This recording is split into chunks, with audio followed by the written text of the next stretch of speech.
as it is believed that professional growth and learning go hand in hand. As you grow your skills, you expand your opportunities. And this word opportunity, my dear audience, uh, reminds me of what our patron Anil Sharma sir had mentioned when he had recently visited our school for inspection in the morning assembly. It was very relevant thing which I still remember, that life will give you several opportunities. Try to grab whatever comes your way. And sir, it's very true. Thank you for giving this inspiring message to all the students that time, and even I was there, a part of that assembly. That really inspired me that we should grab all the opportunities that come our way. It's really true. We all got this opportunity to attend the faculty development program, and I think on the day of culmination today, we've all become the reservoir who have the elements of IT skills, Bloom's taxonomy, SEL, and several other concepts. With these words, I take this opportunity to welcome the patron of this FDP, President Awardee Dr. Anil Sharma ji, resource persons and attendees to the final day of 5 days faculty development program organized by Shikshan Bharati New Delhi and hosted by Bhavan Vidyalaya Panchkula. Yesterday, we all learned the ways to make our classrooms and planning vibrant by Ma'am Ms. Namita Goyal, safety and security issues by Dr. Deepa Puri, and ways to manage social emotional learning by Ms. Riddhi Arora. Today is yet another day when we are going to have some sessions on very significant topics of daily life, daily teaching. Before we begin with the sessions, let's join hands and pray to the Almighty. Over to you, Simple Ma'am. असतो मा सद्गमय तमसो मा ज्योतिर्गमय मृत्योर्मा अमृतं गमय। ॐ शान्ति शान्ति शान्ति। शुभं कुरु त्वं कल्याणम् आरोग्यं धनसम्पदः। शुभं कुरु त्वं कल्याणम् आरोग्यं धनसम्पदः। शत्रुबुद्धिविनाशाय शत्रुबुद्धिविनाशाय दीपक ज्योतिर्नमोस्तुते दीपक ज्योतिर्नमोस्तुते। पा पा पा सा पा पा रेखा दीपक ज्योतिर्नमोस्तुते दीपक ज्योतिर्नमोस्तुते दीपक ज्योतिर्नमोस्तुते। ॐ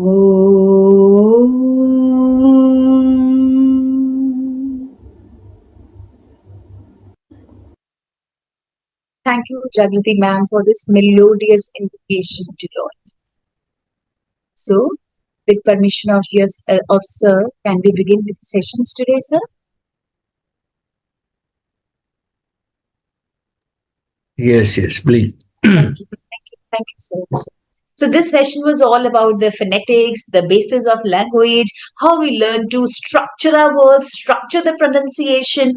But what would be the use of this, all this knowledge, if we are not putting it to speaking, if we are not executing this knowledge? And this is what, when we execute this knowledge, that becomes a communication, a part of communication. And as like when I introduced Ranjita ma'am, 21st century learning skills, one of the founder, like, the C's is communication. which are highly important, communicative skills, which are highly important in today's world. And this is what is our final session of our final day of 5 days FDP, Effective Communicative Skills by Ma'am Radhika Bhatia.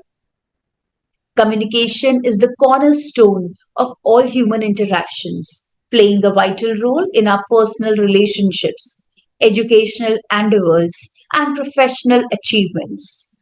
Whether through speaking, listening, writing, or nonverbal cues, mastering the various aspects of communication can significantly enhance our ability to connect with others and achieve our goals. So, to master this art of effective communication, we've been joined by the resource person of the final session, Ma'am Miss Radhika Bhatia.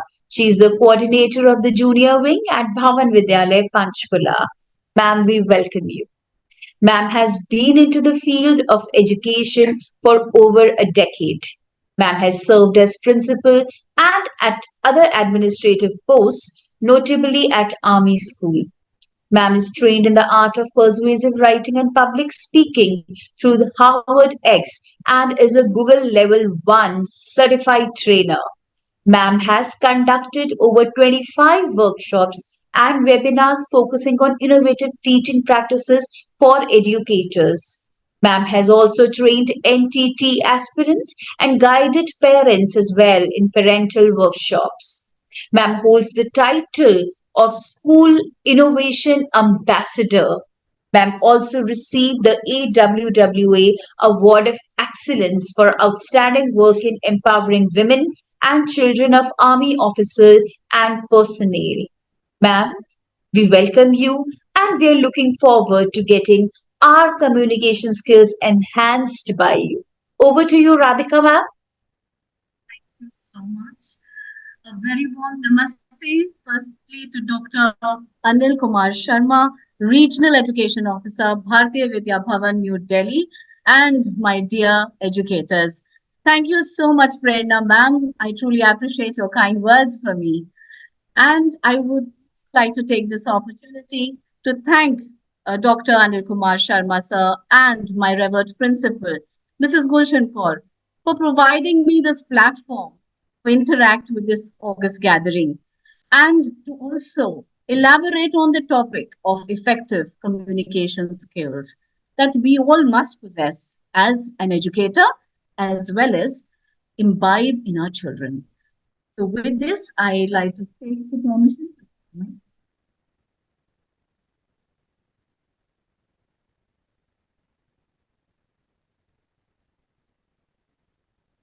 Excuse me, ma'am, do you want us to share your screen or will you be doing it on your own? I'll be doing it on Okay, my she's doing it. Right, ma'am.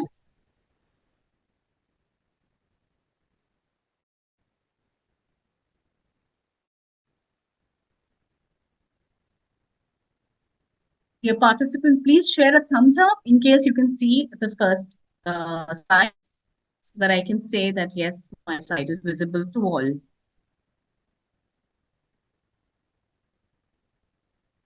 Okay. Right. So effective communication skill, it is basically now time to rediscover your potential, widen your vision, and let's start on this journey of communication skills. Here, when we talk about communication, let's go back to human evolution. We all started from a different Homo sapien is what we are today. But what were we? We were very different from what we look at, what we think today, and the way we communicated. So human abode actually started somewhere in the jungle. And gradually we started living in civilizations. We started presenting ourselves in an agreeable manner. We set rules and regulations because we wanted to stay together. We understood there were some family needs that we had to look up to. And gradually, customs, conventions, and traditions came forth. Cropped up from time to time, and we kept on modifying them. Basically, what were they? They were just tried and tested actions and behaviors, which finally became the traditions and the rules to live in a civilization. And soon, the ways of communication also evolved. Etiquettes became a part of human behavior. It's not related to gains or losses. For example, you became best mannerly at the time of profit and forget your gentle manly ways when you're in loss. So, evolution of etiquettes is related to human actions and reactions. You can notice that for a few examples that I've cited on the slide.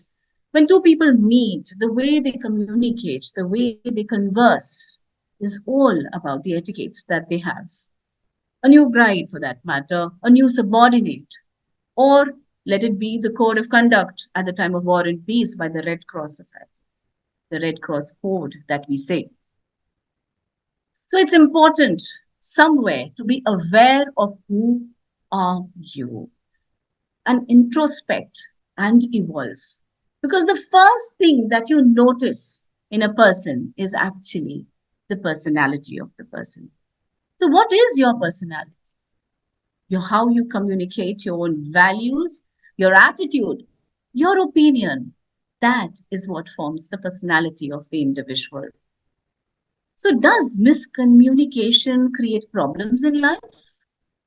So, for this, I have a video which I will be sharing with you.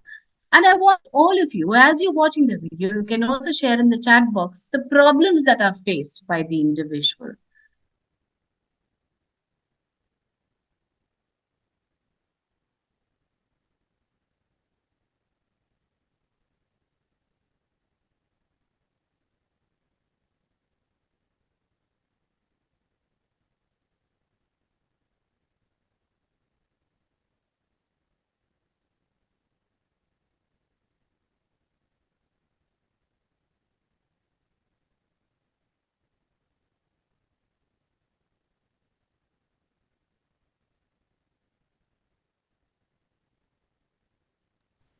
No audio, ma'am. There is no audio. There is no audio, just a background music. That's one else share it again.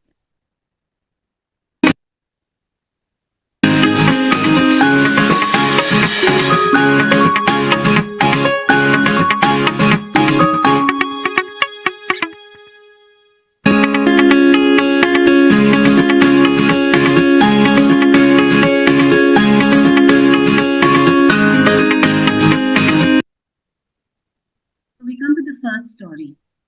So, as written in the chat box, it's very evident. Some of you are still writing. So, I don't see very many messages. So, please write in the chat box. We have to make it interactive and interact. Only then we will be able to understand the purpose of communication.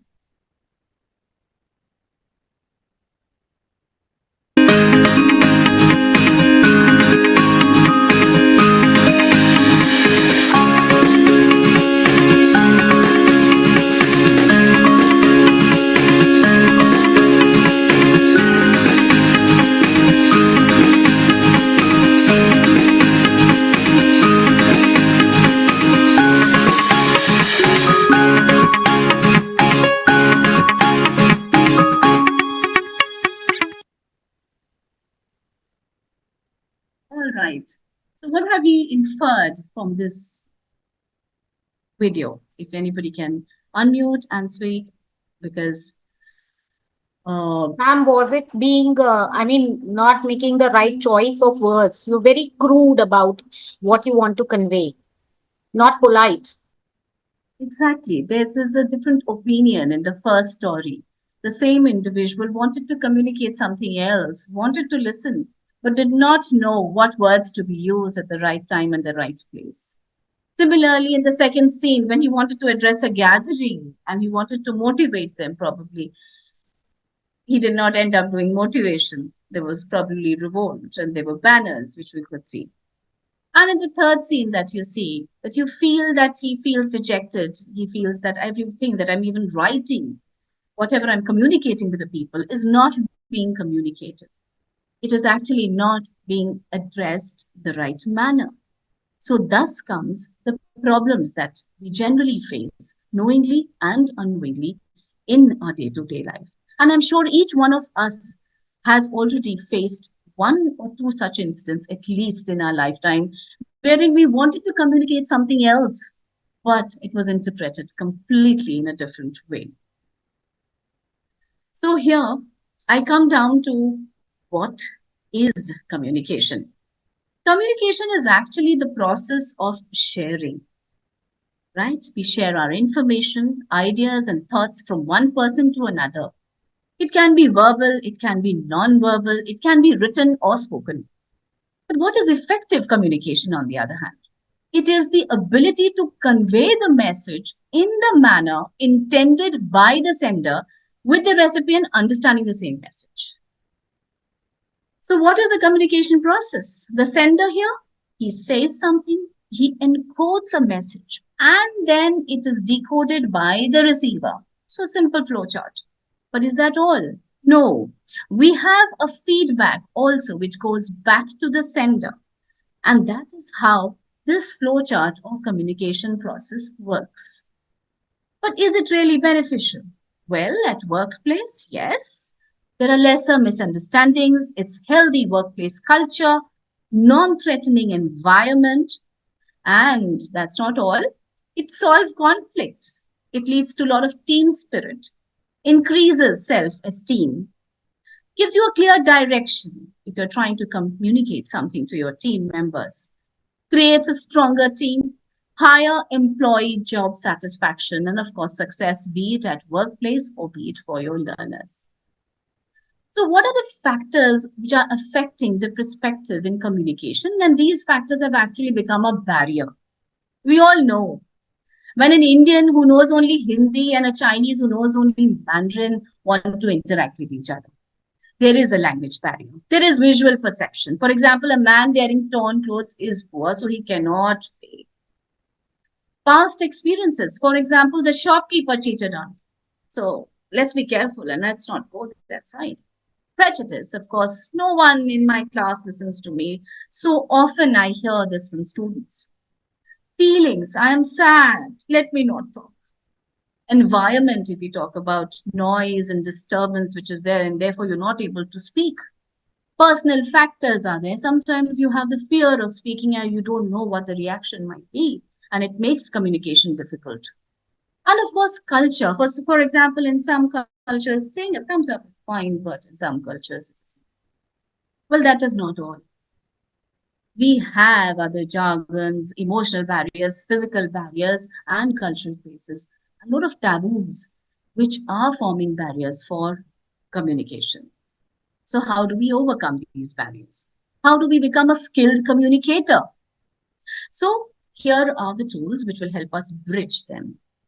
Active listening. It's not just hearing, it's listening. Carefully listen and concentrate on what is being said. Use simple language. We always don't want to flaunt our vocabulary. Give constructive feedback. Feedback is a very important part of this communication cycle because it's important to communicate back to them. And when we talk here about summary, as living beings, we need to express and understand the expression of others. Like it or not, human society thrives on communication. Various civilizations have gone who have not communicated well with the rest of the world. So, thus, communication is an integral and a very important part of our lives.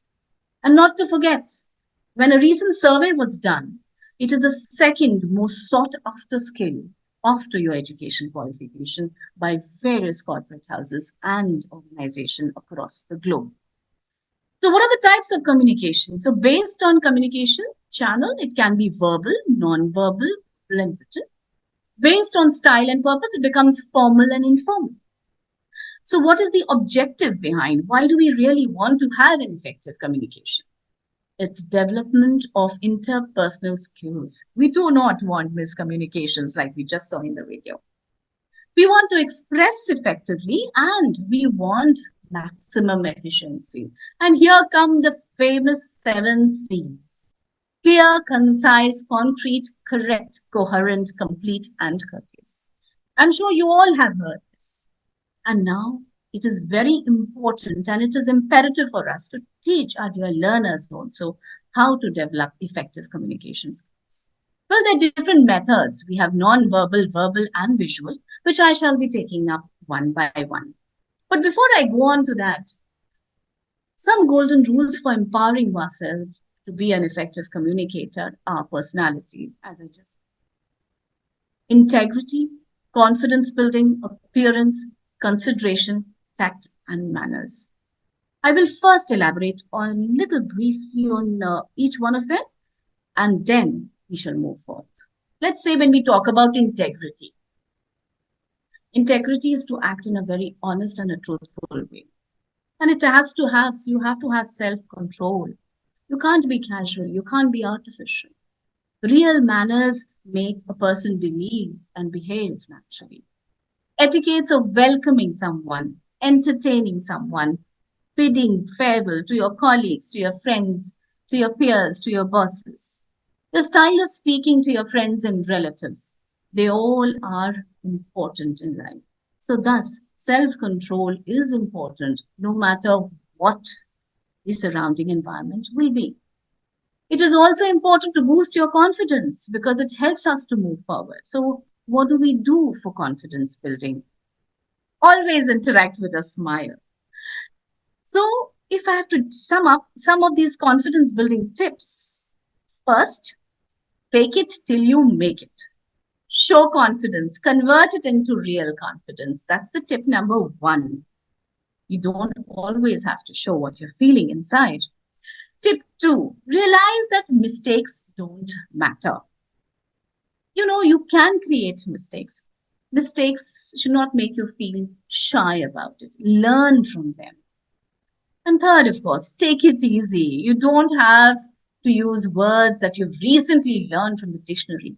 We want the other person to understand us. Listen to the other person's nod and also respond. And of course, fourth tip is to prepare because you have to practice your speaking. If you do not practice and you do not build up, then you won't be able to build that confidence to speak to a gathering. There comes the mirror, mirror on the wall. And of course, listen to yourself and review yourself, revise yourself.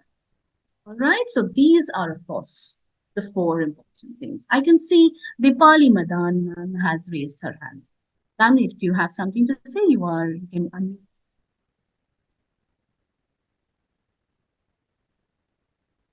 All right.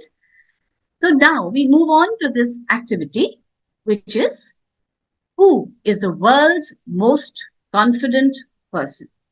Well, you don't need to surf it on the net. Think and write it in the chat box. I will be taking just the first 2 or 3 responses. It's fine. But I want all of you to just think that whom, according to you, is or can be labeled as the world's most confident person.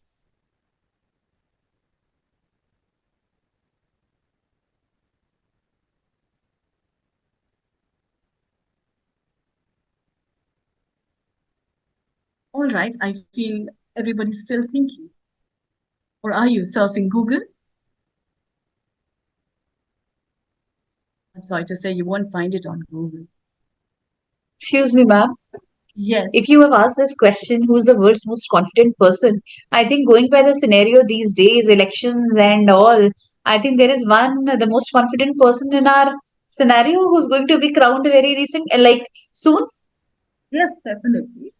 Of course, our Prime Minister Modi is somebody that. Yes. And then you can have your personal favorites also. So somebody might find Barack Obama, somebody might find someone else. So that's your personal choice. So I find the answer somewhere. Yes, you're absolutely right. Who is confident is in oneself. So who is that? Well, I will say that it is myself, ma'am. Yes, Shruta absolutely. Pavitra. Yes.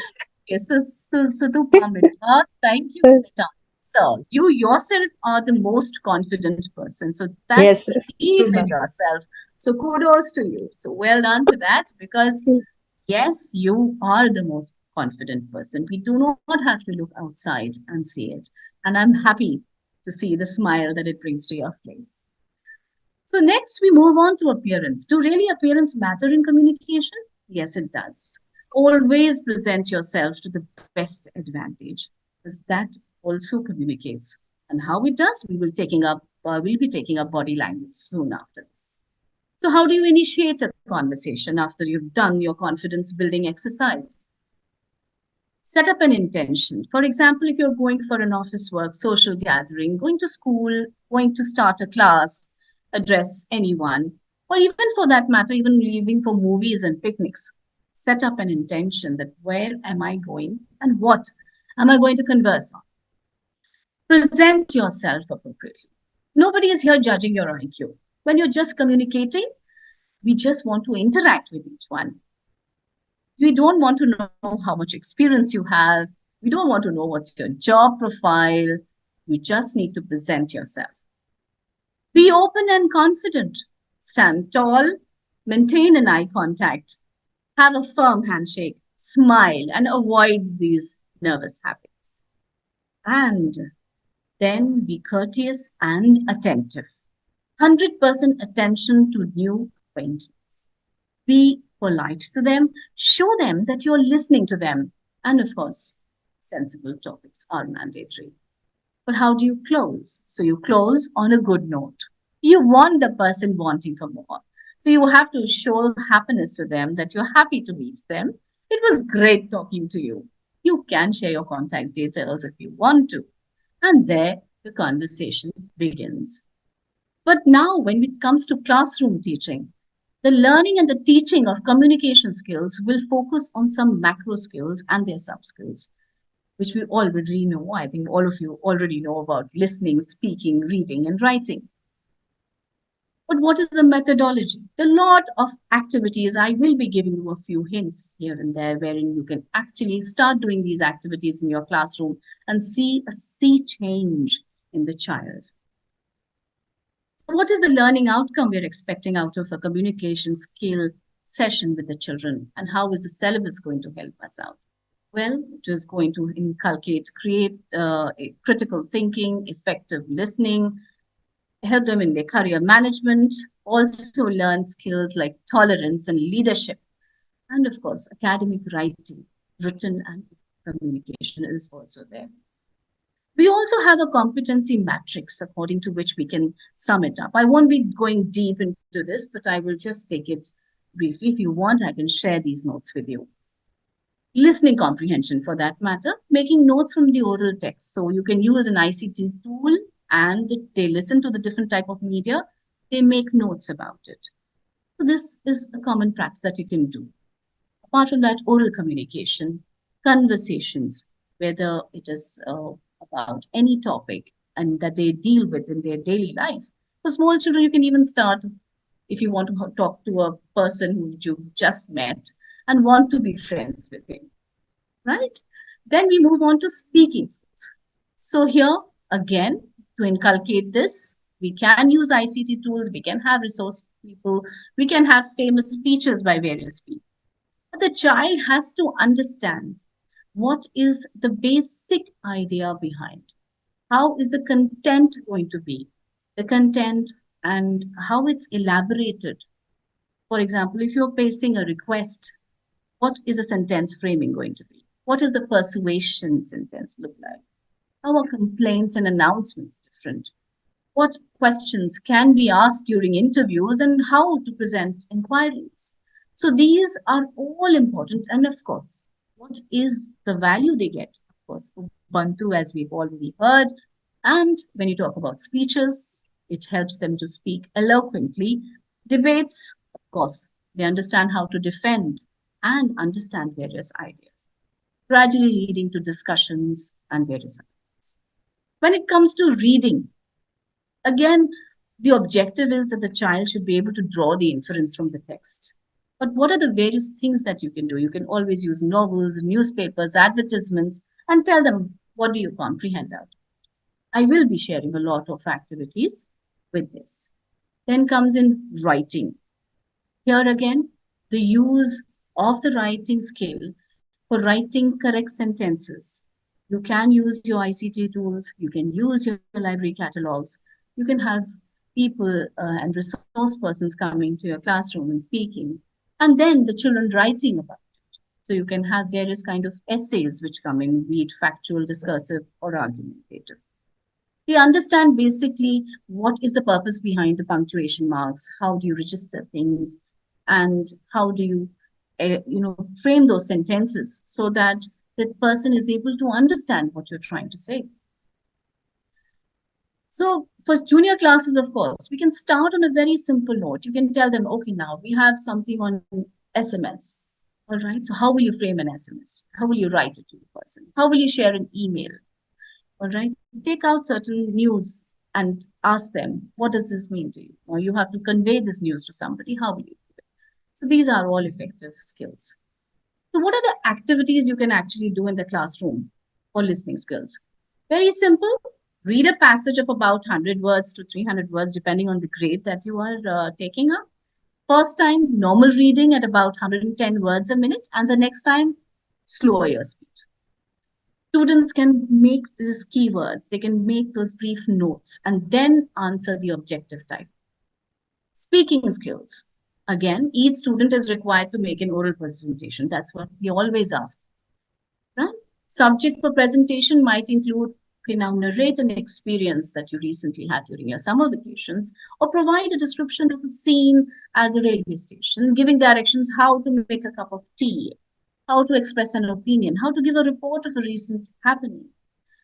So the student will refer, make notes, and present. It is recommended that we give a child a day if the child is from a junior grade and let him prepare and come up. You can also have the speaking magic box. So you can have a big box with lots of things inside. We can have a newspaper, a novel, a book, or a write-up, and things like pen. And you can ask the child. Then where are the assessment objectives? Because speaking and listening complement each other, therefore they are integrated in some way. So we have to set up those rubrics. Is there an approach? Is the right gesture? Is the person able to emphasize on the points that you're looking for? Is the learner able to comprehend, is able to concentrate on the matter that he's presenting? Is she listening selectively? Is she reacting to these texts?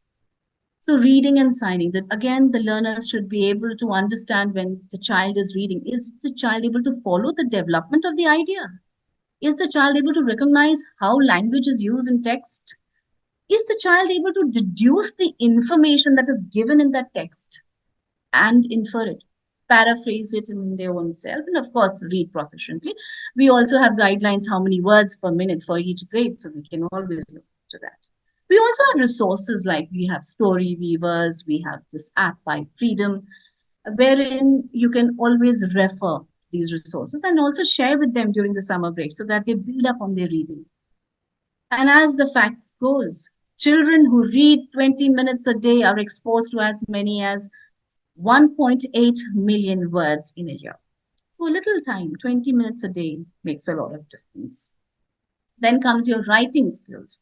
So once a child has performed the writing, it is important that you have a thorough checkup of the grammatical issues, the accuracy with the way the child has presented that essay to you or that paragraph, and also make sure that what is the style that the child has used to subject to that particular subject that he wants to. Is there a cohesion? Is there a linking of the ideas? So these are small little rubrics that you have to keep in mind while you're doing the assessment for written. Well, that is not all. There are different methods of communication, non-verbal, verbal, and visual. I told you this. But how do we assess? What are the activities we can do for this? And how can we build it in our children? Home groups of 3 students each. Now the situation is that you need to sell some items, and there is an old couple who comes to your shop. So one person can act as a salesperson, the other 2 as an old man and his wife. So act out a conversation between the 3 and discuss what you've learned.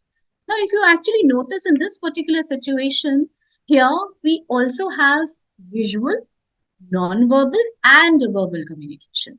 Because when they are acting like an old man, when they are narrating, And the entire scene altogether is a complete amalgamation of all these things.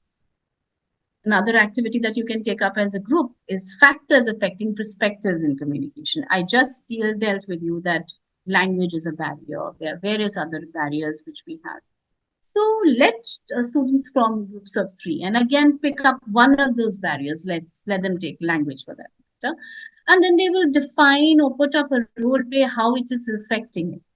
And each group shares their experiences of those eight communication barriers that they have felt. Well, that's not all. We have various other activities to improve their 7 C's of effective communication. Each student writes down examples that you might have. You don't need to write the complete thing. You can just write maybe just the keyword. For each of the 7 C's, the student volunteer has to give his or her example how to communicate. And you also have to have a discussion as to whether it was actually correct or incorrect. Now, here I would like to narrate a very famous story to all of you. It's called the monk story. I won't say it's very famous, but yes, I felt it was appropriate for this. There was once a monastery that had very strict rules. The monks took a vow of silence and no one was allowed to speak at all. There was just one exception to this. Every year, the monks were permitted to speak just 2 words. So after his first year at the monastery, one monk was summoned for the annual meeting with the head monk. It has been a year, said the head monk.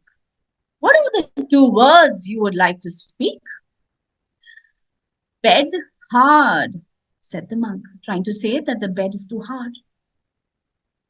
Thank you, replied the head monk. 1 year later, the monk was again summoned to the monk's head office. It's been 1 more year, said the head monk. What are the other 2 words you would like to speak? Food awful, trying to tell them that I am not able, not palatable. I see, said the head monk. Yet another year passed, and the monk was again set to meet the head monk. Now, what are your 2 words after the 3 years of silence? I quit, said the monk. Well, I can see why, said the head monk. All you do is ever complain. Well, you might be wondering, why am I sharing this with you? The answer is, the more you say, the less people will remember. It is very, very important, though the story is very amusing, but it is very, very important to remember that we have to be concise. We have to be clear. And we have to ensure that whatever we speak actually meets the purpose. So here, when you have an interaction between the monk and the head monk, had I narrated a 3 long paragraphs, I'm sure by the time the session will be what the story was. Well, moving back to the slides, we now come down to public speaking. So when we are interacting and we are preparing students, when we ourselves have to speak, it is very important that we remember that it's pause, pitch, and poise at the time of speaking, which is important. But that's not all. Before you start speaking on a podium or in a particular place, it's important to prepare, practice, and perform. Take a few deep breaths if you're feeling nervous. Practice in front of your friends, and of course, prepare what you want to say. You have to target your audience, and you have to know whom you're interacting with. So there's another group exercise which you can also do with your students. Take a topic, tell them to prepare the paragraphs, and start doing it. But now it's not only about the 7 C's or what are the drawbacks or the perspectives about communications and the barriers to communication. Now we shall cover the delivery of speech on the whole. But here, when the children are grading them and they're also analyzing them, they're also doing peer assessment. And that is also building in them the virtue of consideration. They're understanding the other's point of view. So, non-verbal communication, we have expression, posture, gestures, touch, space, eye contact, and paralanguage. Well, these are all forms of non-verbal communication where I will be now. So, it is the message we send to others without saying any word. So, it's basically our body just saying our body posture, our gestures, our expressions. So, in this section, we will be learning about its importance. How does the body language make a difference, and what is the correct way of a handshake or a particular gesture? Importance of non-verbal communication. Well, if you talk about day-to-day communication, it has been observed that the most of the communication is done using body movements. It's generally your face and your arms. And voice control is less than 10%. Well, if you don't believe me, here we have, of course, a pie graph, which tells us that the maximum communication is non-verbal, as you can see in the blue section and the red section. Basically, your expression, pictures, and your voice control, which is doing the talking. So, raising a hand to greet, pointing a finger to someone, smiling to show your happiness, making a sad face, these are all non-verbal communications. So, using the right gesture and the posture helps us at the professional work as well. Using non-verbal communication also helps us to understand the audience reaction. Of course, we are not face to face and I can't see you all. Otherwise, your reaction would have shown a your response, and I probably would have changed the course of my presentation accordingly. But if I have to say something and I do this gesture, I think my students do understand that it is silence. All right, or nodding up to their answer and saying yes. So basically, it just adds on to make our message stronger. So our expressions speak a lot, be it happiness or anger. So smile when you meet, keep your face relaxed, and match your expressions when you're talking. Postures, as you can see in this picture, one person is off to work, the other one seems really disappointed. They're showing their expression, their confidence, their feelings. Yes, so it's important to keep the right posture. I will be taking this up in detail soon after this. Body language, again, waving, pointing, speaking to someone, raising your hands. These are all body languages. And what we must avoid, pointing at people.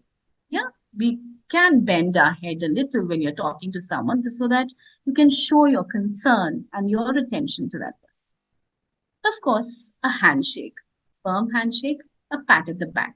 These are all nonverbal communications. Space, how much distance do you maintain? It's also very important. For a formal occasion or for an informal, the closeness varies.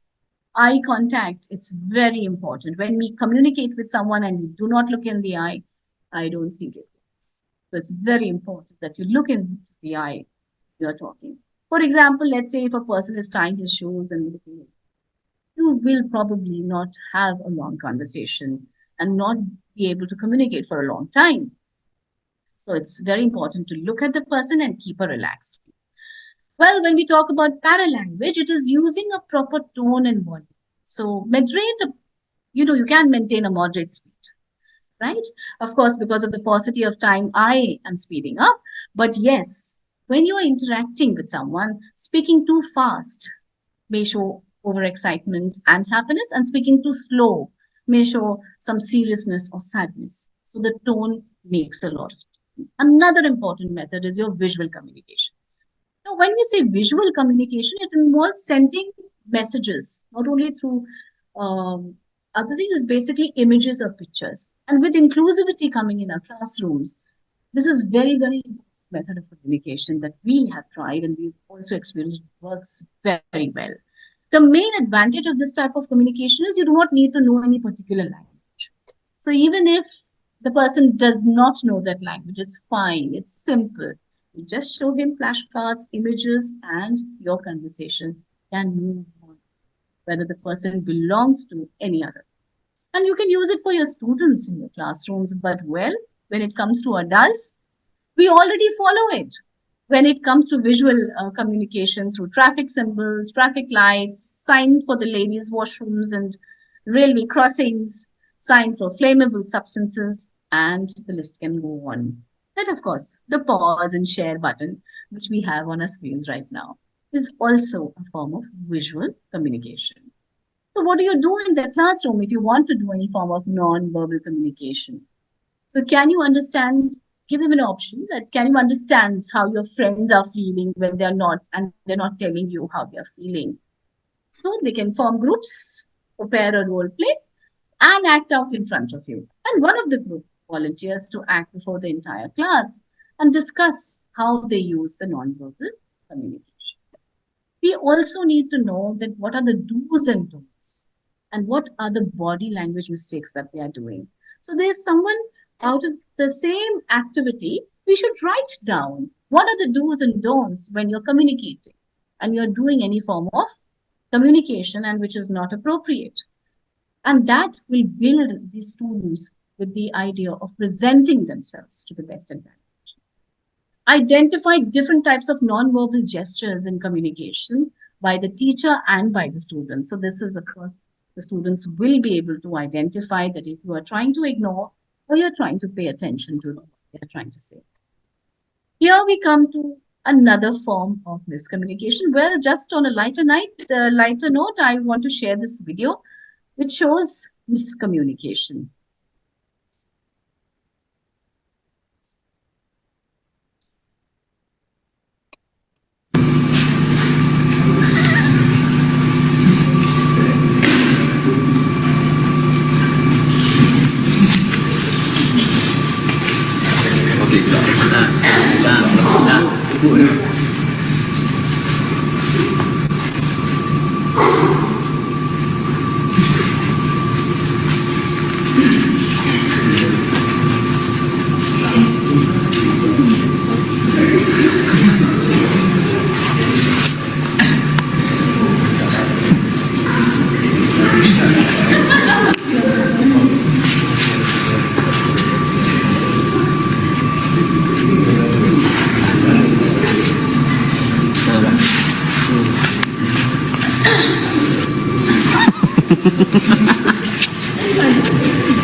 Ready, sing.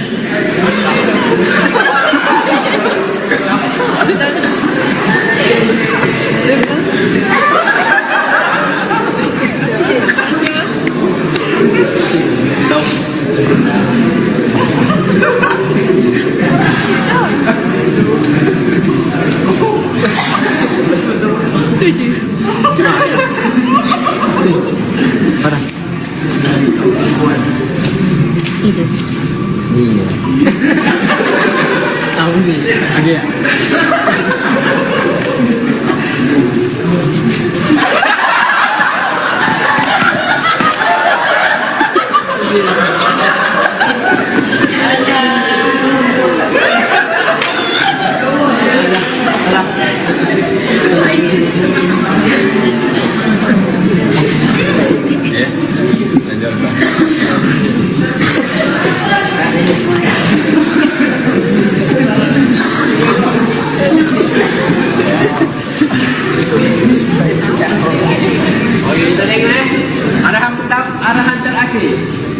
Apa yang marahan? Kamu dulu. Vanilla.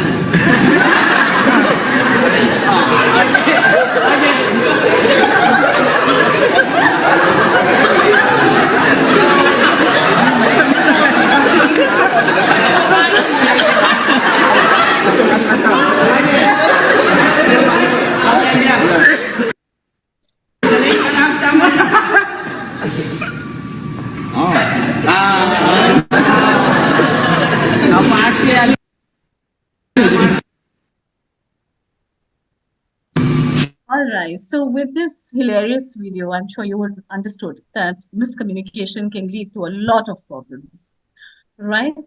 So now let's move on to communication styles. So when we talk about communication styles, are they different? Yes, it is.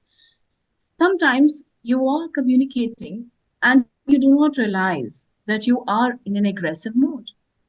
You're not caring about the other's view. Sometimes the aggression is not only evident, but it is passive. So it's an indirect or passive aggression, as we may say. What was it? That it is simply showing anger by not doing a task. So that is a passive aggression that you're showing. Then there is passive submission as well. You keep quiet and don't express yourself, and you don't even want to go and talk to the person and resolve or talk. And of course, assertive is one of the most trait that I feel. When you express yourself while listening to others' point of view, you understand what is the other's point of view. No matter you might disagree, but you continue to have that communication, which is so this can be inculcated in the students as well, because we often see conflicts in children. And this is what we have to do. Again, prepare a group of passive communication, ask them to speak for themselves. The children who want to learn aggressive communication, you can express them through this, feelings and opinions, and ask them that you are not going to respect anyone's belief. You are just going to speak. All right. And then there should be a section of assertive communicators who will come, voice their opinion without, of course, violating the rights of the others. Right. And of course, we must have a section of feedback. So there should be someone who should be observing their entire presentation. Here, body language also comes to play. So, in a very simple manner, as if I may say, if you see our students and even ourselves, it's very important to sit appropriately because that communicates a lot about you. As nervousness is apparent from tremor. So, whenever there is tremor, we understand. So, it's a little nervous. Yes. So, sitting appropriately is very important. You don't have to be too firm. At the same time, you do not have to be arced and slouching on the table. Control and placement of hands, because hands mark the quality of the character. So where you're going to place your hands is very, very important. Position of the legs, because they display composure of self-assurance. Now, vibrations or moving them or shaking them is, of course, can become jarring. So you need to have composure while talking to someone. You need to address someone. And of course, when you're talking to someone, you should be positioned in such a way that you're inclined in talking to the person without disrupting the conversation. So hands, of course, should move in sync. So when we talk about communication, and there's some people who say you should move your hands, some say you shouldn't, but I say like a dancer, sways as per the music. It is the movement of the hands has to be as per that. So whenever you want to smile, you will smile. When you want to show acknowledgements, you will acknowledge and have nods. So wherever you want to enforce your message, you will use your hands. Now, standing also becomes very visible as sitting. Now, standing, you're more vulnerable because everybody can see, right, the cut of your clothes, the manners, everything are in focus. Standing persons are more confident than the ones who are seated. So you can see that a person who is presenting himself, public speakers, for that matter, even receptionists and teachers prefer to stand and teach because you feel more confident. But yes, you can understand the body language of a guard and a waiter and other people as well. An educator or a learner has to know how to stand properly and how to sit properly. Well, on a lighter note, people can take their own opinions, how you want to present yourself on any occasion or gathering. Well, standing straight with hands by your side is the most appropriate. You can also stand with the feet a little apart and hands locked behind. A little stoop or a bow as a mark of respect, like we see here Barack Obama portraying his respect for the elder. Keeping your fists on your waist. Now, that is the worst form of standing because that's a kind of a disrespect and should be avoided at all formal occasions. So, practice a natural way and how you're going. But what happens, supposingly, you have a function, people coming over, you have your students also. You can't tell them that, oh, we want you should to have calm and you should be natural and display your composure. At the time of guests or outsiders and VIPs, you have to adopt a posture of readiness instead of composure. So it's very important that we teach in our students and ourselves also the right body language. The shoulders back, the chest forward, the head up. And this will not only boost their confidence, but you also become very healthy because it's very, in the long run, it is going to help. Now, let's say if I have to say, I give you this image and I tell you, okay, now tell me, how do you see the policeman? Do you think he's very alert and agile in this first set of three pictures that you see on your screen? I'm sure you'll say no. Yes, he seems very relaxed, very composed, not alert at all. Let's move on to the second picture, which is that of an office. We see a boss addressing his employee. But because of the smile on the face, we know that this is something which is nice, interactive, and they are having a chit. And of course, the third one is basically somebody getting ready for a function or a performance. So here, the body language speaks a lot more than we actually think. But we also need to have another important tact, a tact of thinking before we speak. We have to ensure that whatever we speak is soothing to the ears, cannot have a shrill voice. So when you're going out for gatherings, avoid long faces, avoid anything. When you're going even to your school for that matter, or any other place, keep the setbacks at home. You are there to enjoy and to communicate in the proper manner. Keep all your rivalries behind, keep all your sorrows behind, open up and blossom. Well, if you can crack a joke, it's nice because then you will be definitely more. Manners get integrated accordingly because we wouldn't like anybody to be very selfish, boorish, or indiscreet. So, as I had already discussed about politeness and social behaviors, the manners of standing, placing of hands, now comes a mode of the code of conduct of how you interact with people, how do you have your handshake, and how do you interact and call out somebody or say your gratitude or request for something. Showing off is a behavior that goes with the children and the teenagers, and it's also there with the adults because they try to imitate the body posture, the voice, the looks, and even the laugh. All right, but this is actually inappropriate because we do not want to imitate. You have to be yourself. We have to encourage our students to do that. And passing out the remarks for a rich or an educated person, again, that is not required.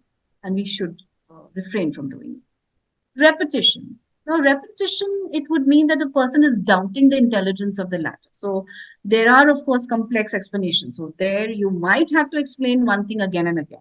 But avoid repetitions when you're doing a conversation with someone. And if there are no questions, maybe that everyone has understood everything clearly. It's fine. It's important to teach children the correct mannerisms of wishing and greeting. Let's say people you already know. How are you?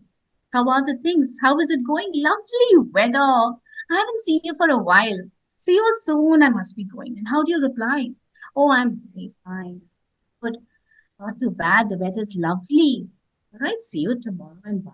But what about the people whom you've never met before? How would they introduce yourself? So, can I introduce myself and my colleague to you? I'm so pleased to meet you. Have you been here for long? It's a lovely weather. Again, I'm glad.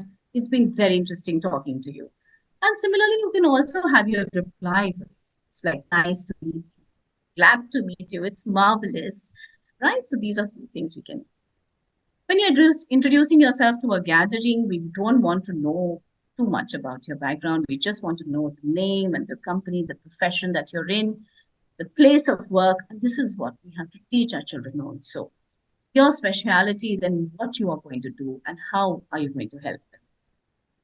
Now, when we start an introduction, we started a conversation. I told you about body language and how to have the handshake. So, handshake has 6 important tips, and they speak a lot. It says, oh, it's just a handshake. It's so simple, but it can be taken for granted, yes? But it has the potential to say a lot about you. The perfect handshake exudes confidence and personality, while a subpar performance may leave your personality in doubt. Well, why? Extend your right hand towards the intended recipient of your handshake, and your palm should be perpendicular to the ground as shown in the slide. Hold your arm so that it's parallel to the ground, ensuring that your thumb points up.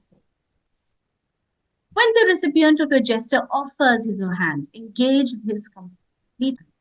Give the hand a firm yet gentle squeeze, and of course a little shake, which is not more than 2 centimeters. You don't want to shake it very vibrantly. The other person gets disturbed and you're squeezing their hand. And let go of their hand. Refrain from wiping your hand towel or a handkerchief or any other accessory. So it's very important that these kind of wishing and greeting practices, be it verbal or a handshake, begins at. But this is not all. We also have to train us to understand what is the correct way of offering, expressing gratitude, submitting an apology, and of course, a request. So there are options. Do you want a cup of tea is a very informal way, whereas would you like a cup of tea is more formal. And yes, that would be lovely. Again, a simple reply to the offer. Expressing gratitude, thanks becomes very informal. You need to say thank you if you're at a formal occasion. And of course, you're welcome, my pleasure. Apologize, of course, we say I'm terribly sorry or I apologize. And sorry is a very informal way. And how do you reply? It's okay. That's no need to apologize. Chill and never mind are completely informal and should be used only with friends. Can I have some salt, please? Again, it's a very informal way of addressing and making a communication. One, it's always good. May I have the salt, please? And I would really appreciate if you open the door. And of course, certainly I'll be happy to do it. I'll be happy to do that way. So the art of complimenting is also a very important part of communication, because when we build communication, and we have to understand the correct words and the vocabulary that has to be used for that. So build up on the vocabulary which is appropriate for that dialogue. And also have a positive yourself, no negative thoughts. Now, why am I saying this? Is because when you strike a conversation and you get into a communicative mode, you're doing a public speaking thing, your negative thoughts will also get expressed. So it's very important to have a self-dialogue and understand what is there. I've already spoken about face-to-face, public, home speeches. But what about talking over the phone? Classroom teaching, business meeting, public speeches are all other examples of oral communication where a person talks to many others at once. So when you're doing a telephonic conversations, we have telephonic interviews nowadays, and they all start with a hello, end with a bye. But is that all? Well, no. We have the telephonic conversation etiquette, which starts with an opening greeting, a little warm up. Then you give your particular message, round off, and of course, the closing. So if here it is, let's say we are starting with a good morning, hello, or namaste. And then I would like to speak to someone. I'm calling to give you this message and thank you so much. And bye-bye for now. So these are small little exercises which can be done in the classroom. So a role play of a phone conversation can be done. So you can form groups with 3 students, tell them to do a phone conversation based on a scene. You can give them a scene. And the child can be sitting and writing down the 7 C's and seeing what all C's have been covered and displayed. Now that is not all. Communication is not at the public forum, only at the school. Communication also happens cinema hall or at the shopping mall. You will see most of the people when they interact, they have to decide and they enter into the movie hall or in a shopping mall. They stand at the counter and they discuss. But that's not appropriate. Yes, you can sit, you can inquire from the inquiry and then move on, but not at the ticket purchase. In the hall, it is always advisable that you enter 5 minutes early and swiftly. Do not litter here and there during the area, not to pass comments, do not whistle. These all things form a part of communication of the individual. All right.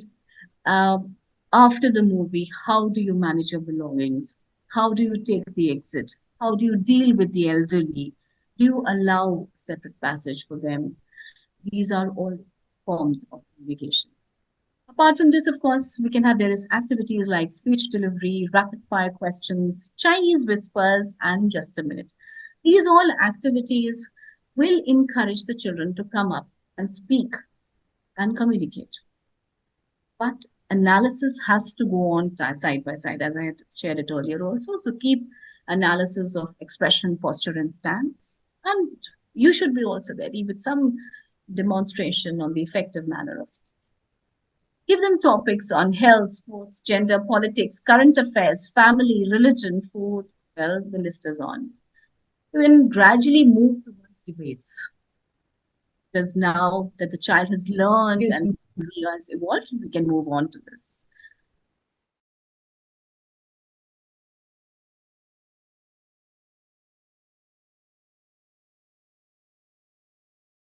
Somebody wants to say something? Yeah, Radhika ma'am, I'm Prerna this side. Ma'am, it's just a minute left for the session to get over. So it's just a gentle reminder. Yeah. Right. Thank you so much. I'm just on the last slide. All right. So what are the qualities of a good teacher? We always keep saying she has to be a team player, she has to be adaptable, she has to have empathy and leadership and technology. But apart from that, she also has to be an effective person who can create an impact, can give the message across. Right. So with this, I come to the end, and yes, I would like to leave on a little humorous note. So here is a video, a short 30-second video, which shows that language can be a barrier.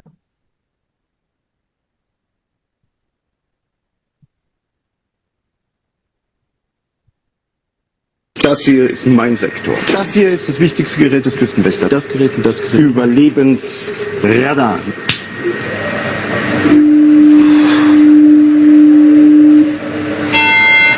Mayday, Mayday. Hello, can you hear us? Can you hear us? Can you... Over. We are sinking. We are sinking. Hello? This is the German Coast Guard. We are sinking. We're sinking. What are you thinking about?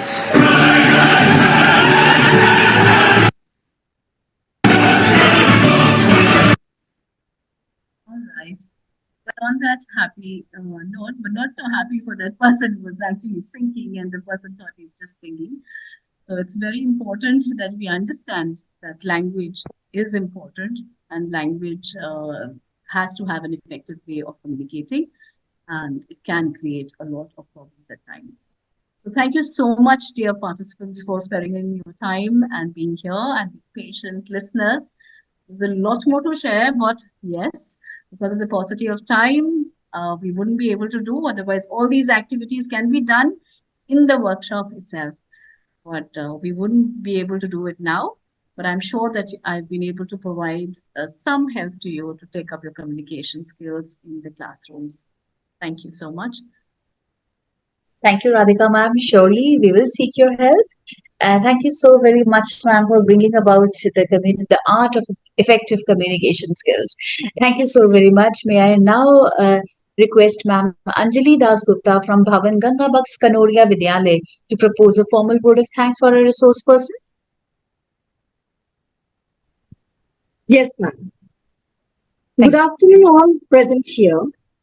Myself, Anjali Dasgupta, Assistant Teacher of Bhavan's Gangabaks Kanoria Vidyamandir Salt Lake. I feel grateful to get this opportunity to convey vote of thanks in the faculty development program for primary teachers organized by Shikshan Bharti, BVB New Delhi, and successfully hosted by Bhavan Vidyalaya Panchkula. First and foremost, I wish to show my heartfelt gratitude to Dr. Anil Kumar Sharma, Regional Education Officer, Bhartiya Vidya Bhavan, New Delhi, who guided us always with such enlightening sessions. On behalf of everyone present here, I wish to thank Mrs. Radhika Bhatia for her excellent presentation on effective communicative skills, which is the most integral part of our life. Ma'am has effectively talked us about how we can nurture the reading, listening, and writing skills of a child. Ma'am has wonderfully talked about non-verbal communication skills like body language, even voice modulations, visual communication, and even showed us how to be calm and composed, how to carry right body postures, how to be soothing while speaking, the proper manners, code of conduct, and etiquette. Keeping her guidance in mind, we have to implement it in our real life situations and make our communication skill positive, lively, and successful. Thank you, ma'am, for this. But last but not the least, I sincerely appreciate Dr. Prerna Joshi from Bhavan Vidyalaya Panchkula, who has coordinated the whole program successfully, and also Simple Ma'am, who led, who managed all the technical pieces wonderfully. Special thanks to all the participants for their relentless participation in all these 5 days workshop. Have a wonderful day ahead. Thank you all. Thank you so much, Anjali ma'am, and thanks. Thank you so much for all the help. Thank you. So sorry, I was on mute. Thank you, Anjali ma'am. Thank you, Radhika ma'am, once again. This brings us to the closing of 5 days faculty development program organized by Shikshan Bharti and hosted by Bhavan Panchkula. As we draw this FTP to a close, let us carry forward the knowledge and experiences we've gained into our teaching practices, inspiring our students and colleagues alike. Now it's time to share some experiences and takeaways. May I now request Ms. Charu Marwaha from Bhavan Vidyalaya New Chandigarh to share her learning of these 5 days faculty development program. Charu ma'am, I hope you're there. Yes, ma'am. Thank you, Prerna ma'am. Yeah. I feel immensely fortunate and blessed to have been part of the 5-day faculty development program organized by Shikshan Bharti BVB New Delhi. It was excellently designed to enhance our skills, knowledge, and effective teaching practices. The program covered major topics such as creativity, innovation and design thinking, artificial intelligence, inclusive education, vibrant classroom planning, FOSCO, learning outcomes according to Bloom's taxonomy, and STEM to STEAM transformation. We were also trained to enhance our IT skills, communication skills, and teaching through games. Last but not least, I am really grateful to Dr. A.K. Sharma for enlightening us about stress management. Overall, this FDP equipped us with the knowledge, skills, and resources needed to adapt to the evolving needs of the students and deliver high-quality instructions.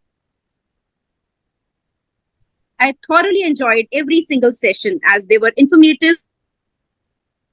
Moreover, we were able to attend the FDP comfortably from our homes in such scorching heat. My special gratitude to all the speakers. Thank you. Thank you so much, Charu ma'am. Thank you so much for sharing your experience. Thank you. May I now invite Ms. Suniti Jha from Bhavan's NSCV Vidya Niketan Haldia to share her thoughts and her takeaways. Suniti ma'am, are you there? Namaskar everyone. As we come to the end of our enriching 5-day faculty development program, I, Suniti Jha from Bhavan's Netaji Subhash Chandra Bose Vidya Niketan Haldia, would like to extend my heartfelt gratitude for the incredible experience I had during this program, which was organized by Shikshan Bharti and hosted by Bhavan Vidyalaya Panchkula. Mainly every day's morning prayer set a positive tone for the program, making everyone feel welcomed and excited. This 5 day program was an enriching and transformative experience. The range of topics covered was comprehensive, addressing various aspects of teaching. First and foremost, I would like to thank our own Dr. Anil Sharma sir for organizing such a wonderful faculty development program. For such a well-structured and impactful program, special thanks goes to our distinguished speakers and all the educators. All the program was meticulously planned and executed, providing a rich blend of knowledge, practical skills, and professional growth opportunities. I'm also deeply grateful to Simple Sehgal ma'am for your continuous effort.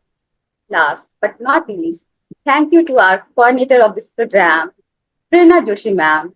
Your contribution has made this program possible.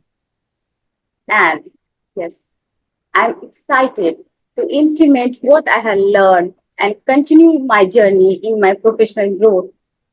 Thank you once again. Thank you, Suniti ma'am. Thanks so much.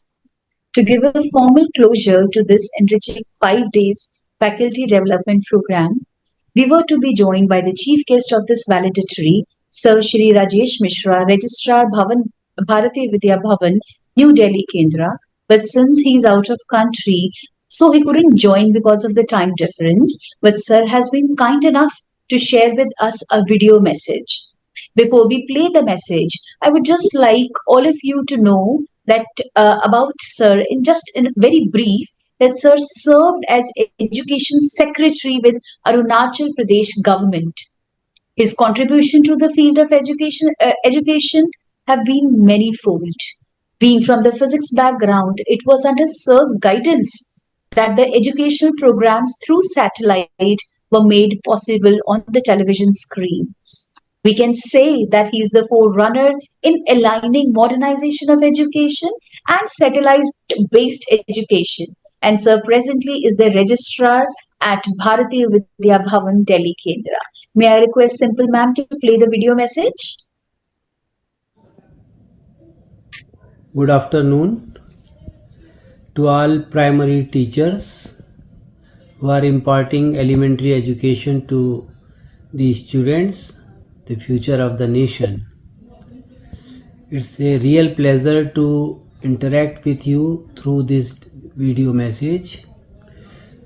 What I understand that the teacher is needed to educate the pupil and students to the best of their ability, because initially the student used to believe whatever teacher says to him or her, and in that sense the role of the teacher is more important than the mother and the father, because they stay at home. However, the learning process starts in the school only. The main inputs to be given by the teachers include, first of all, discipline. Second, the students are required to be briefed about to how to behave. Thirdly, the students are also required to be educated to how to interact with the other students, and because with the interaction they learn a lot. They learn good practices as well as they learn how to coexist peacefully. What I have understood that initially the students are also required to be protected by their respective teachers, because the students are vulnerable to so many problems during their stay in the school. And this is the prime responsibility of the teacher to protect them and also to educate them to how to have a civilized behavior, and also to make their parents proud of the fact that their wards and their children are learning very fast. I have been witnessing to such activities in my own family as well as the other known persons, where the student, whenever they go to school, they learn a lot and their learning is very fast. So I just convey my best regards. So that was the message from Mishra sir, and there was some technical glitch towards the end. But sir, we are so very thankful that you uh, did this extra effort by sending us a video message and inspiring all those who have been a part of this 5 days faculty development program. Thank you so very much. May I request everyone to turn on the videos? I can see Akanksha ma'am has raised her hand. Akanksha ma'am, Aarti Goyal ma'am. Okay. Hello. Good afternoon, ma'am. Yes, ma'am. I just want to say words of thanks and especially to Anil sir and all the speakers. My gratitude towards them and thanks for enriching us and enlightening us. And I want to share some few lines I have written. Sir, may I? Please carry on. भोर के तारे ने मुझसे पूछा, भोर के तारे ने मुझसे पूछा, आज बड़ी जल्दी उठ गए? मैंने कहा, आज बड़ा शुभ दिन है। चंदा की शीतलता और सूरज का तेज उधार लेना है। कहना है कि जाओ और मेरे दोस्तों के दिन को रोशन कर दो, उनकी आभा को बढ़ा दो, जीवन में 4 चांद लगा दो। So I just want to wish all my friends and say good luck to all of them. And thank you so much, sir, that you have organized this workshop for 5 days. It was really very, very good. Thank you, Akanksha ma'am. Thank you, ma'am. And simple ma'am. Really? You are a poet? Sir थोड़ा बहुत लिख लेती हूँ। अच्छा लिख, बढ़िया, बहुत सुंदर। धन्यवाद सर। मैं भारतीय विद्या भवन विद्या आश्रम जयपुर के मुंशी मार्ग से हूँ। ये मुंशी मार्ग में कवि लोग ज्यादा हैं। हाँ जी, ऐसा है।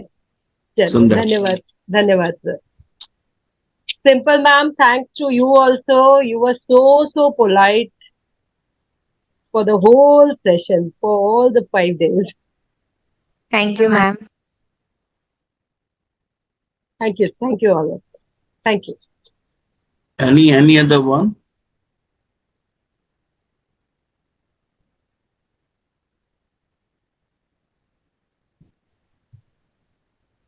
So sir has opened the floor for everyone.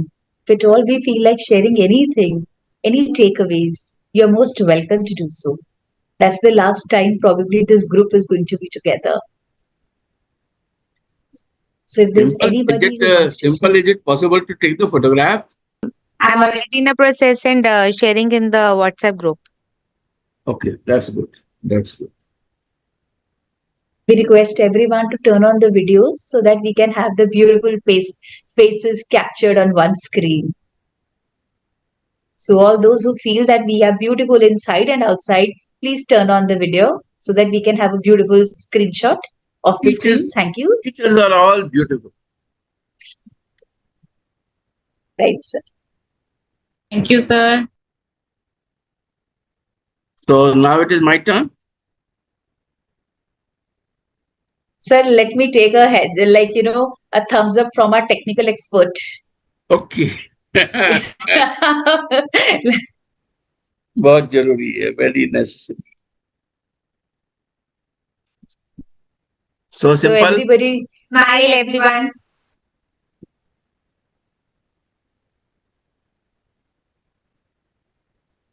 Prerna, should I start? Or you want Yes, to say sir. something? No, sir. Thank you so much, sir. If you want to say, the stage is all set for you. Because after that, you won't get the chance. Thank you, sir. So you have already given me, a life changing, I would say, a chance, sir. Thank you so much, sir. It was really a very good experience. So both Simple and I would endorse this fact, and it's for everyone. I must say, like, sir, you have given me the stage. Honestly, when we had this morning assembly, when sir had come for inspection, he said, grab the opportunity. And we have grabbed actually this opportunity, and we tried giving our best foot forward, because saying no to an opportunity is very easy a thing. And I must thank those teachers yesterday whom I approached for this takeaways and for the vote of thanks.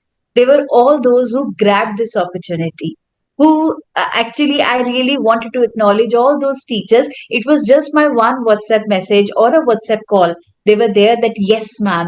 Thank you. Rather, I was getting messages saying that, thank you, ma'am, for giving us this chance. I am no one. I am just like all of us. But yes, when the opportunity is given, sir, we have grabbed this opportunity and we have learned so many lessons from you. Thank you so much, sir. Thank you. Should I start? Anyone who wants to sir. Good afternoon, sir. Good I want to say something, sir. Please, please, please. Sir आप हर साल organise करवाते हैं programme, बहुत अच्छा लगता है sir. और simple ma'am ने उनकी स्माइलिंग फेस देख के तो बहुत ही अच्छा लगता है, और प्रोग्राम बहुत अच्छा ऑर्गेनाइज होता है सर. चलिए मैडम, बहुत बहुत धन्यवाद. आपको पसंद आया? Thank you very much. हमेशा ऑर्गेनाइज होता है और हम लोग हमेशा पार्टिसिपेट करते हैं sir. That's very good. Thank you very much. आप लोग पार्टिसिपेट करते हैं तभी प्रोग्राम अच्छा होता है. Yes, smiling face of simple ma'am is very good sir. Thank you, ma'am. You made my day. Thank you. Simple is very simple. Yes, simple is very simple, and Prerna ma'am also very nice. Yes. It's a good combination. Both are very, very, very near to each other. So it's a very good combination we have. So should I start now? Anybody who want to say anything? No. So I'm sharing one slide, one clip that I have received yesterday. So that I want to share with you. Sales, you can share it with on the kids' interests to foster their hands-on skills. They start working right after meals, making baskets or knitting scarves for themselves, and even using sewing machines to make clothes. They embroider, weave mats, and even make their beds. They're taught independence from a young age. The older kids can cook a meal from scratch, and the younger ones are adept at kneading dough and making pancakes, making chefs jealous. They even squeeze their own milk and make juice from scratch. From washing and cutting fruit to the final product, they do it all themselves, with teachers offering guidance. After eating and drinking, they get busy with various activities like embroidery, building walls with mud, making puzzles, drawing, and making decorations. The girls can even practice makeup and hairstyling, becoming professional hairstylists upon graduation. They never skip school because there's just too much to do. Some netizens say this is real hands-on education, unlike other kindergartens where teachers worry about kids getting hurt. Here, they face challenges head-on, with special forces-style training, jumping rope while playing basketball, climbing ropes, and building giant Ferris wheels. They learn to ride balance bikes and practice martial arts.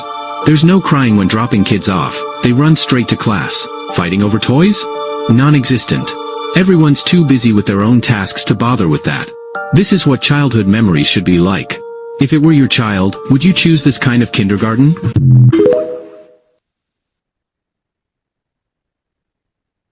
So do you like the slide? Yes, sir. Yes, sir. Yes, sir. So, Yes, sir.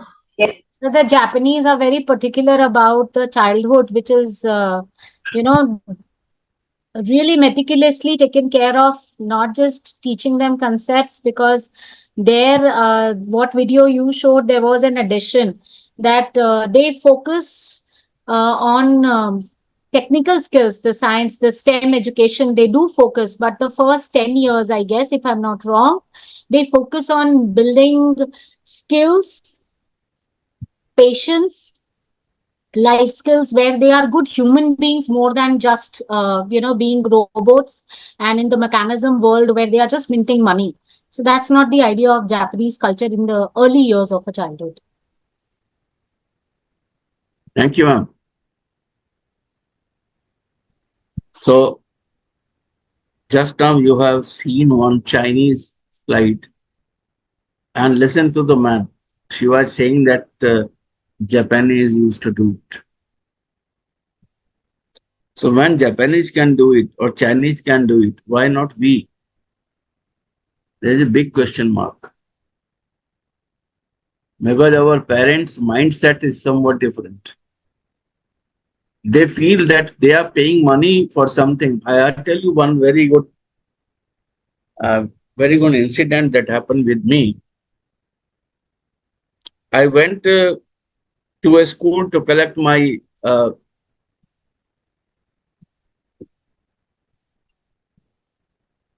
son of my friend actually. And I found that on the gate there was a bus and one lady was fighting with the conductor. And she was saying that, have you seen my son? The sun is totally wet. A lot of sweat is coming from her body. And I am paying money for air conditioning school.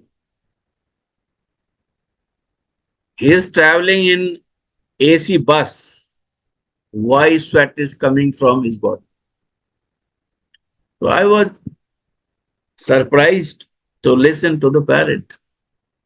So this is the ground reality of the life. That now, basically, if you see, parents are the enemies of their own children. They want to provide more and more comfort to their children, forgetting it that it can be fatal to their children also. So, with this, that you are all primary children, try to know what is the meaning of primary. The time will come when everything will be will be thrown on your shoulders. You might have seen that now what the primary teachers are doing, starting from combing to dress to their food to taking care of their daily needs, everything they are doing. Maybe that tomorrow, your challenge will be more. So that is, you have to think and how you have to prepare your children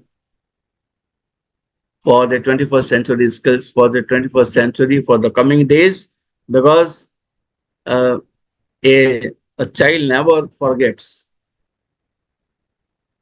his primary teacher. I am saying one anecdote and then I'll pay my thanks. The anecdote is about my own child. My son, when he is now engineer, when I put him in a school, in my own school where I was a teacher, I asked principal to give him a very good section. So he has given very good section, A section, and that teacher was there. The Christian teacher was there, Mrs. Thomas, wonderful teacher, and the child, after I think 1 hour, he came to me because at that time I was in the school. I was a teacher in the school, a PGT Balaji in the school, and he came to me and he said, मैं यहाँ नहीं पढ़ूंगा school में, this I don't like this teachers. मैंने कहा क्यों, teacher को क्यों नहीं पसंद है? That teacher is black, Kali teacher है, मुझे बिल्कुल पसंद नहीं है. I was shocked and I had never thought, because at that time I was very new in this system. I was not knowing that children, even today, I cannot think that how the children are thinking in the way that if the teacher is black, I won't like. So I went to the principal and said, "Sir, ये तो बच्चा तो पढ़ना नहीं चाह रहा है, आप किसी दूसरे section में कर दो." So then Mrs. Thomas came. He said, "What is the problem, Mr. Sharma?" I said, "Madam, ये जो बच्चा है ये कह रहा है कि आप काली हो, मैं आपसे नहीं पढ़ूंगा." तो मैडम ने कहा, "So what? काली तो हूं मैं, but don't worry, I'll handle him." Time गुजरता गया, वो लड़का भी पास हो गया, 5th से 6th 7 में चला गया, 8 में चला गया, 12 इंजीनियर बन गया. Still, he remembers Mrs. Thomas on.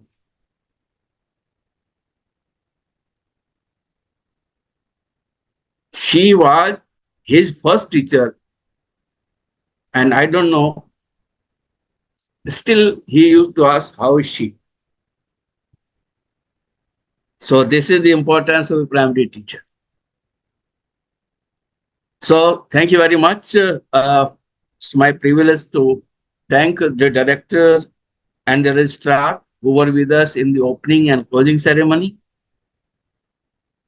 Principal of Bhavan School, Pachkula, who was kind enough to spare 2 simple ladies, Simple and Prerna, to host this particular program. And we have got very nice resource person from her only. All the schools that we have, principals of all the Bhavan school, our resource persons, Prerna Joshi, Simple, all teachers and their families, because families are more important. We are away from the families for this time. I am encroaching upon your holidays, upon your vacation time. Convey my thanks to them also. So thank you very much for such a nice participation. God bless you all. We will meet again in some another program. So thank you very much. And like all good things come to an end, we are coming to the end of this program. So Simple ma'am, now it's your turn.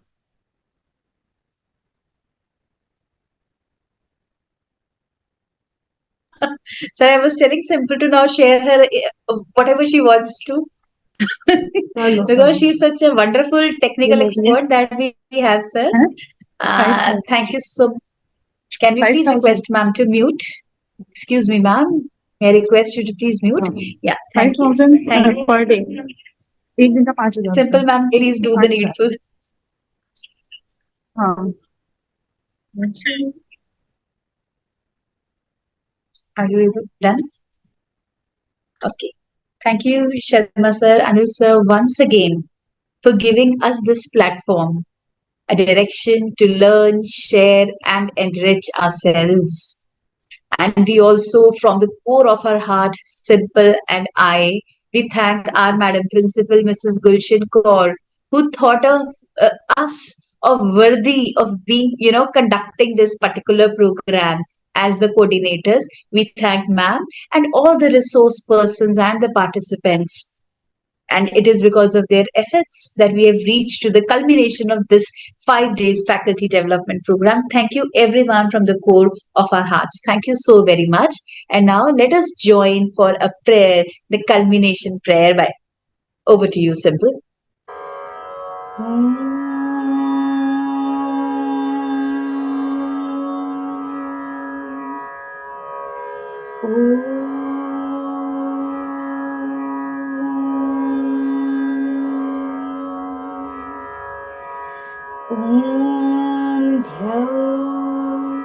शान्ति अन्तरिक्षः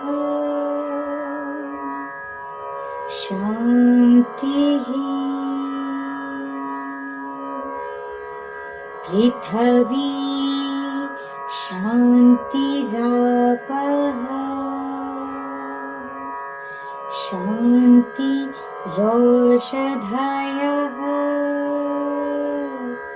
शान्तिः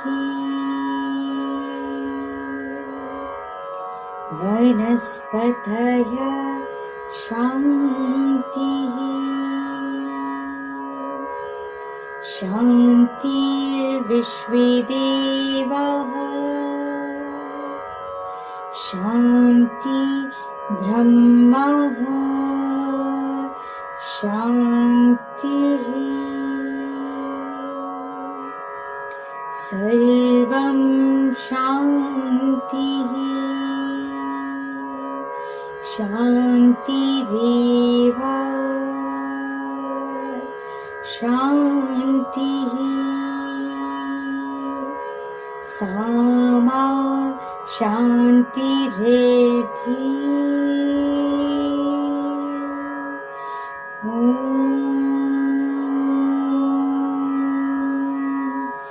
शान्तिः शान्तिः शान्तिः